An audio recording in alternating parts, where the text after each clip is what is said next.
Hello, coming to you today on a glorious January morning, and I have a question for you. Do you need qualifications to teach English, and particularly qualifications to teach English as a private, self-employed person doing your own thing? Well, of course, there are no qualifications that you need to do anything. If you're a self-employed anything, you can just put your shingle out, put your sign up, start your business. But broadly, do you need it? Is it useful to have, for example, a university degree, a BA, or a TEFL? Used to be called a TEFL certificate, teaching English as a foreign language certificate. Or now, I think when I got mine, it was just changed to a CELTA, Certificate of Education of English Teaching Language to Adults or something. I can't remember. I do have one of those qualifications, and I did go to university. Was it useful? Yeah. Well, okay. Do you need qualifications? The way I would answer that is by asking another question, which is, what's your story? Why are you teaching English?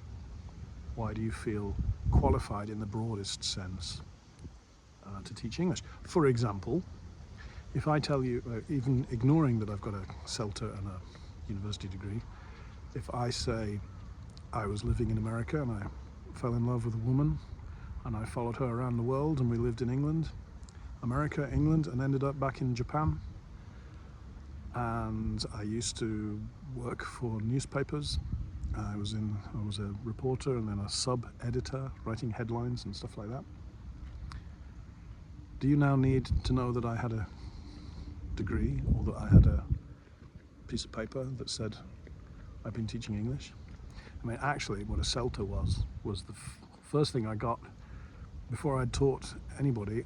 In 1996, I slept on the floor of my best mates in university. He had a flat in Islington in London, posh area of London. It was a basement flat, and I slept on some cushions in his living room for a month, and took classes for a month, full-time classes for a month, and then I got my CELTA. I didn't get special awards, I didn't get honours or anything. But even that, you see, telling you the story, maybe that shows that I had a commitment to teaching English. I put up with sleeping on a floor in Islington for a month. Can you see that it really doesn't? Do you need it? No, I mean, I've got enough in my story, in my life story, to qualify me as worthy of teaching English, I would think. Working in a literary profession like newspaper journalism, living in England, living in America, being married to a Japanese person, these are all parts of my story that qualify me as, somebody that could probably handle himself in a classroom. And then once you get started, well, now I've been teaching for 20 years, so, But even when I hadn't been teaching for 20 years, when I first got a job at Berlitz back in 1997, yeah, I had a CELTA, fresh out of the Islington floors. They never asked me for that. They didn't care. They just wanted me to. They wanted me to have a degree. I think really they just wanted to make sure I was a live human being.